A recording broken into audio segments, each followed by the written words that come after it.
Explanation पसंद आए तो वीडियो को लाइक और चैनल को सब्सक्राइब जरूर करें। मूवी स्टार्ट होती है और हम कुछ एनिमल्स को देखते हैं जो अपने स्कूल के एक शो में परफॉर्म कर रहे थे। एक छोटी सी बनी हमें बताती है कि हजारों साल पहले कुछ शिकारी एनिमल्स छोटे और मासूम एनिमल्स का शिकार करते थे। उस वक्त दुनिया दो हिस्सों में बटी थी, खूंखार शिकारी और मासूम शिकार। लेकिन गुजरते वक्त के साथ सब एनिमल्स आपस में साथ रहने लगे। वो कहती है कि वो एक पुलिस ऑफिसर बनना चाहती है ताकि इस दुनिया को और ज्यादा सेफ बना सके, लेकिन उसके पेरेंट्स उसे पुलिस ऑफिसर बनने से मना करते हैं। उस बनी का नाम जूडी था और उसके पेरेंट्स कैरेट फार्मिंग करते थे। जूडी देखती है कि उसके फ्रेंड को गिडियन नामी फोक्स तंग कर रहा है, तो जूडी उसके पास जाती है और कहती है कि तुमने सुना नहीं, मेरे फ्रेंड्स को तंग मत करो और उनके कूपन्स उन्हें वापस कर दो। ये सुनकर गिडियन गुस्से में जूडी पर अटैक कर देता है, जिसकी वजह से उसके फेस पर निशान बन जाते हैं। सीन चेंज होता है और हम 15 साल बाद का सीन देखते हैं। जूडी दिन रात मेहनत करके खुद को स्ट्रॉन्ग बनाती है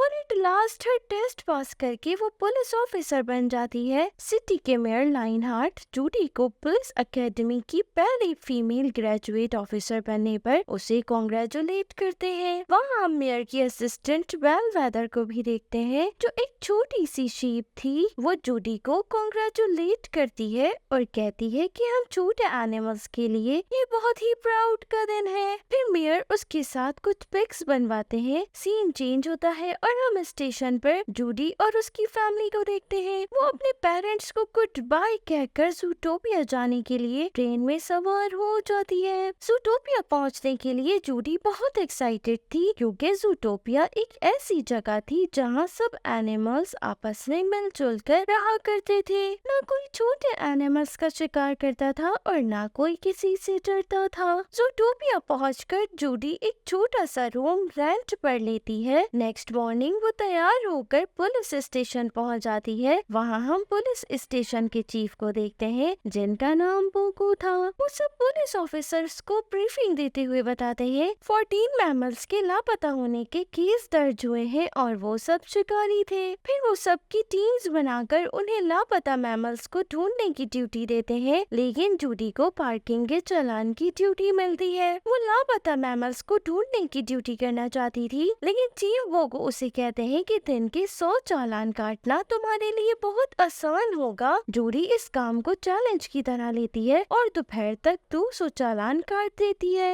इसी दौरान जूडी एक सस्पिशियस फॉक्स, जिसका नाम निक था, का पीछा करते हुए आइसक्रीम शॉप में जाती है। तो वो देखती है कि शॉपकीपर निक के बेबी को आइसक्रीम नहीं दे रहा। तो जूडी उसके पास जाती है और कहती है कि मैं तुम्हारी रिपोर्ट कर सकती हूँ, तुम बगैर ग्लव्स के लोगों को आइसक्रीम दे रहे हो, लेकिन ये मामला हम सेटल कर सकते हैं अगर तुम इस बच्चे को आइसक्रीम दे दो। इस तरह निक के बेबी को आइसक्रीम मिल जाती है। कुछ देर बाद जूडी देखती है कि निक आइसक्रीम को मेल्ट करके उसकी छोटी छोटी पॉप्सिकल्स बनाता है, फिर उन्हें सेल करके खूब पैसे कमाता है। ये देखकर जूडी को बहुत गुस्सा आता है, क्योंकि निक ने उसके साथ फ्रॉड किया था। जूडी निक के पास जाती है और उसे कहती है कि तुम अंडर अरेस्ट हो, क्योंकि तुमने बगैर लाइसेंस के खाने की चीजें बेची हैं। तो निक उसे परमिट दिखाता है और कहता है कि तुम मुझे पकड़ नहीं सकोगी, क्योंकि ये काम मैं बचपन से कर रहा हूँ। इस तरह जूडी का पहला थका देने वाला दिन खत्म होता है। नेक्स्ट मॉर्निंग जूडी फिर से चालान काटने का काम कर रही थी, तभी एक शॉपकीपर उससे कहता है कि मेरी शॉप लूट गई है, वो देखो चोर मेरा सामान लूट कर भाग रहा है, तुम पुलिस वाली हो, जाकर उसे पकड़ो। ये सुनकर जूडी खुशी खुशी उस चोर के पीछे भागने लगती है। भागते भागते वो चोर उस एरिया में चला जाता है जहाँ सबसे छोटे मैमल्स रहा करते थे। अपनी इंटेलिजेंस को यूज करके जूडी उस चोर को पकड़ लेती है और उसे स्टेशन ले आती है। चीफ बोको उसे बताते हैं कि उसके पकड़े हुए चोर ने प्याज चुराने का मामूली जुर्म किया है। तो जूडी कहती है कि ये प्याज नहीं है, बल्कि एक जड़ी बूटी है और इसे नशे के तौर पर इस्तेमाल किया जाता है। चीफ कहते हैं कि ये तो तुम्हारा काम नहीं है, तुम्हारा काम चालान काटना है। तो जूडी कहती है कि सर मुझे चालान काटने वाली नहीं बल्कि असली पुलिस वाली बनना है। बोगो उसे डांटने लगते हैं। तभी एक लेडी ऑटर अंदर आती है और बोगो से कहती है मेरे हस्बैंड 10 दिन से मिसिंग है, उनका नाम एमिट ऑटरटन है। अभी तक उनका कुछ पता नहीं चला, आप लोग उन्हें क्यों नहीं ढूंढ रहे हैं? तो जूडी कहती है कि मैं आपके हस्बैंड को ढूंढूंगी। ये सुनकर लेडी ऑटर खुश होकर वहाँ से चली जाती है। चीफ बोगो जूडी से कहते हैं कि मैं तुम्हें 2 दिन देता हूँ, तुम एमिट ऑटरटन को ढूंढ निकालो, लेकिन अगर नहीं ढूंढ सकूं तो तुम्हें रिजाइन करना होगा। फिर जूडी ऑटरटन की केस फाइल देखती है, लेकिन उसमें उसे कुछ खास नहीं मिलता। अभी वो फाइल देख ही रही थी, तभी उसे फोटो में निक नजर आता है, इसलिए वो उसके पास चली जाती है और उससे कहती है कि मुझे एक केस के सिलसिले में तुमसे कुछ सवाल पूछने हैं। तो निक कहता है मेरे पास बहुत काम है, क्योंकि मैं रोज के $200 कमाता हूँ, साल के 365 दिन, मेरा टाइम बहुत कीमती है। जूडी कहती है कि तुम इतना कमाते हो और तुमने कोई टैक्स नहीं दिया, मैं तुम्हें टैक्स चोरी के जुर्म में अरेस्ट कर सकती हूँ। फिर वो कैरेट शेप का एक पेन दिखाकर कहती है कि तुम्हारी सारी बातें इस पेन में रिकॉर्ड है, अगर तुम इस ऑटर को ढूंढने में मेरी मदद करो तो जेल जाने से बच सकते हो। इस तरह निक को न चाहते हुए भी जूडी की हेल्प करनी पड़ती है। सीन चेंज होता है और वो दोनों एक योगा क्लब में चले जाते हैं। यहाँ एमिट योगा किया करता था। वो रिसेप्शनिस्ट से एमिट के बारे में पूछते हैं तो वो कहता है मिस्टर एमिट काफी दिनों से नहीं आए, लेकिन योगा इंस्ट्रक्टर इस सिलसिले में आपकी मदद कर सकती है। फिर वो एक एलिफेंट के पास जाकर एमिट के बारे में पूछते हैं तो उन्हें पता चलता है कि वो 6 सालों से यहाँ योगा क्लास में आ रहे थे और उस दिन वो एक बड़ी सी व्हाइट कार में बैठकर कहीं चले गए थे। उस कार का नंबर भी उन दोनों को मिल जाता है। निक कहता है मेरा एक दोस्त है जो DMV यानी डिपार्टमेंट ऑफ मैमल व्हीकल्स में काम करता है, उसका नाम फ्लैश है और वो बहुत फास्ट काम करता है। फिर वो दोनों DMV पहुँचते हैं तो जूडी देखती है कि वहाँ पर काम करने वाले सब स्लॉट है, इस वजह से वहाँ बहुत स्लो काम हो रहा था। जूडी के पास टाइम कम था, इसलिए वो फ्लैश से बहुत इरिटेट हो रही थी। एट लास्ट उन्हें कार के ऑनर की डिटेल्स पता चलती हैं, तो वो फौरन उसकी तलाश में निकल पड़ते हैं। उस जगह पहुंचकर उन्हें वो व्हाइट कार मिलती है जिसमें उन्हें एमिट का ड्राइविंग लाइसेंस मिलता है, यानी एमिट उसी कार में था। इसी दौरान उन्हें ये पता चलता है कि ये कार मिस्टर बिग की है, जो टोंडर टाउन का सबसे डेंजर डॉन है। तभी वहाँ मिस्टर बिग के 2 पोलर बियर आते हैं और दोनों को पकड़कर अपने साथ ले जाते हैं। मिस्टर बिग की हवेली पहुंचकर जूडी समझती है कि शायद मिस्टर बिग बहुत बड़ा पोलर बियर होगा, लेकिन ये क्या, मिस्टर बिग तो एक बहुत ही छोटा सा रैट था। मिस्टर बिग निक से कहते हैं कि तुम बिना बुलाए मेरी बेटी की शादी में कैसे आए और मेरी कार में क्या कर रहे थे? निक कहता है कि मुझे बिल्कुल नहीं पता था कि वो आपकी कार है, वरना मैं कभी नहीं आता। पर जूडी कहती है कि मैं एक पुलिस ऑफिसर हूँ और एमिट ऑटरटन के बारे में पता लगाने आई हूँ और मुझे अच्छी तरह पता है कि वो तुम्हारी कार में था। ये सुनकर मिस्टर बिग उन्हें गड्ढे में डालने का हुक्म देते हैं, लेकिन तभी वहाँ पर मिस्टर बिग की बेटी आ जाती है। वो जूडी को पहचान लेती है और कहती है कि ये तो वही बनी है जिसने मेरी जान बचाई थी। ये सुनकर मिस्टर बिग उन्हें छोड़ देते हैं। फिर वो सब मिस्टर बिग की बेटी की शादी में शिरकत करते हैं। वहाँ मिस्टर बिग उन्हें बताते हैं कि ऑटरटन मेरी फैमिली मेंबर की तरह है, वो मुझसे कोई जरूरी बात करना चाहता था, इसलिए उसे लाने के लिए मैंने अपनी गाड़ी भेजी थी, लेकिन पता नहीं उसे क्या हो गया था। अचानक वो बहुत वाइल्ड हो गया और उसने कार में सब पर अटैक कर दिया। उसने ड्राइवर को भी मारने की कोशिश की। अगर तुम्हें ऑटरटन को ढूंढना है तो ड्राइवर से बात कर लो। जूडी और निक ड्राइवर के घर जाते हैं, उसका नाम मॉन्चिस था और उससे एमिट ऑटरटन के बारे में पूछते हैं तो वो उन्हें बताता है कि वो बहुत वाइल्ड हो गया था, फिर अचानक उसने मुझ पर अटैक कर दिया और वो मुसलसल नाइट हाउलर्स पुकार रहा था। तभी अचानक मॉन्चिस भी बहुत वाइल्ड हो जाता है और अटैक करने के लिए जूडी और निक के पीछे भागता है। जूडी और निक अपनी जान बचाने के लिए उसके आगे आगे भागते हैं।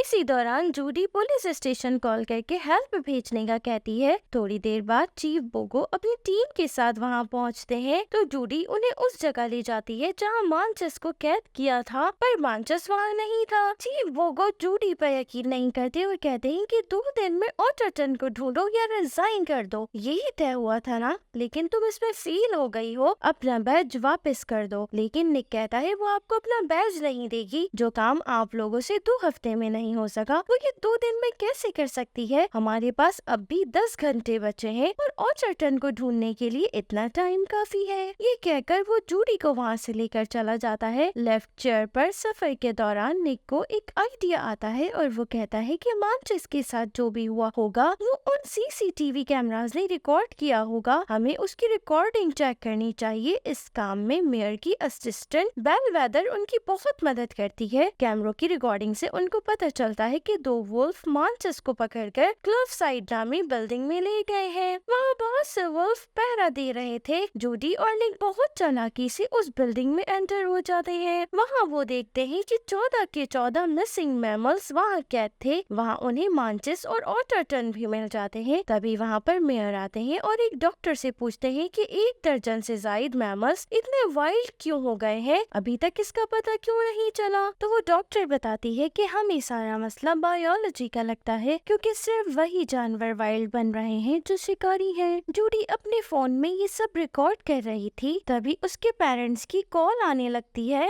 रिंगटोन की आवाज सुनकर मेयर कहते हैं कि यहाँ कोई तो है, सिक्योरिटी एरिया को चेक करो। जूडी और निक खुद को फ्लश करके वहाँ से निकल जाते हैं। फिर चीफ बोगो अपनी पूरी टीम के साथ क्लिफ साइड बिल्डिंग पहुंचकर मेयर को अरेस्ट कर लेते हैं। चीफ बोगो प्रेस कॉन्फ्रेंस करते हुए सारी तफसीलात बताते हैं। इसके बाद जूडी को प्रेस से बात करने के लिए बुलाया जाता है। जूडी कहती है कि सिर्फ शिकारी जानवर ही वाइल्ड बन रहे हैं। हजारों साल पहले शिकारी जानवर जिंदा रहने के लिए शिकार किया करते थे और अब किसी वजह से वो अपने पुराने जंगली रूप में वापस आ रहे हैं। ये बात निक को बहुत बुरी लगती है। वो जूडी से कहता है कि बेहतर होगा कि तुम किसी शिकारी को अपना पार्टनर बनाओ। ये कहकर वो वहाँ से चला जाता है। जूडी भी निक की वजह से बहुत अपसेट हो जाती है। नेक्स्ट मॉर्निंग चीफ बोगो जूडी के पास आकर कहते हैं कि नई मेयर तुमसे मिलना चाहती है। यानी बेलवेदर अब वहाँ की नई मेयर थी। वो चीफ बोगो और बेलवेदर से कहती है कि मैं खुद को इस बैच के लायक नहीं समझती।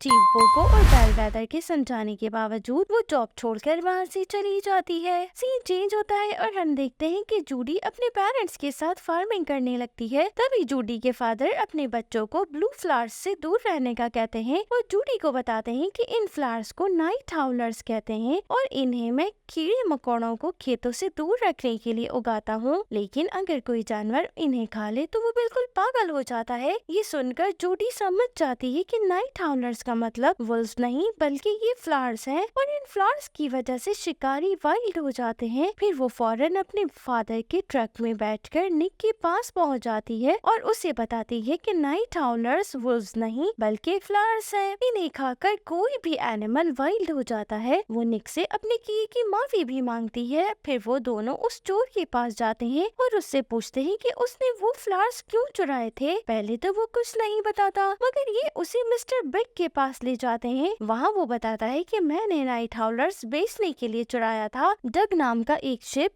इसके लिए मुझे तगड़ी रकम देने वाला था। फिर निक और जूडी उस चोर के बताए हुए एड्रेस पर पहुँचते हैं तो वहाँ वो ट्रेन का एक डब्बा देखते हैं जिसमें ब्लू कलर की बहुत से फ्लावर्स की फार्मिंग की गई थी। तभी वहाँ डग आ जाता है और वो ब्लू फ्लावर के वाटर से एक बुलेट तैयार करके उसे एक गन में लोड कर देता है। जूडी और निक को सब मैमल्स के वाइल्ड होने के सबूत भी वहाँ मिलते हैं। जूडी कहती है कि हम ये सारे सबूत पुलिस के हवाले कर देंगे। फिर वो ट्रेन स्टार्ट करके वहाँ से लेकर जाने लगती है, लेकिन वहाँ मौजूद सारे शीप ट्रेन को रोकने के लिए उन पर अटैक कर देते हैं। इस फाइट के दौरान ट्रेन तबाह हो जाती है और इसके साथ ही सारे सबूत भी जल जाते हैं। इस वजह से जूडी बहुत अपसेट हो जाती है, लेकिन निक उसे बताता है कि वो गन उसके पास है और वो बिल्कुल सेफ है। तभी वो दोनों पुलिस के पास जाने के लिए निकल पड़ते हैं, लेकिन रास्ते में उन्हें मेयर बेलवेदर मिलती है तो जूडी उससे पूछती है कि आपको कैसे पता चला कि हम यहाँ हैं। जूडी और निक पीछे मुड़ते हैं तो वहाँ डग खड़ा था। इसका मतलब था कि डग बेलवेदर के लिए काम कर रहा था। बेलवेदर के ऑर्डर पर सब गार्ड्स जूडी और निक को पकड़ने के लिए उनके पीछे भागते हैं। भागते भागते एक शीप जूडी और निक को टक्कर मारता है, जिससे वो दोनों एक खड्डे में गिर जाते हैं। फिर बेलवेदर उनके पास आकर कहती है कि तुम्हें खेती बाड़ी का काम छोड़कर वापस नहीं आना चाहिए था। वो बताती है कि ये सारा प्लान उसी का था। वो चाहती थी कि सारे शिकारी मैमल्स ज़ूटोपिया से निकल जाए ताकि बस छोटे मैमल्स ही वहाँ सुकून से रह सके। फिर वो डक की गन निकाल कर निक को शूट कर देती है और खुद पुलिस को कॉल करके कहती है कि म्यूजियम में एक फॉक्स वाइल्ड हो गया है, उसने ऑफिसर जूडी को जख्मी कर दिया है। थोड़ी देर बाद निक भी वाइल्ड हो जाता है और वो जूडी पर अटैक करने के लिए आगे बढ़ता है। फिर वो जूडी की गर्दन दबोच लेता है।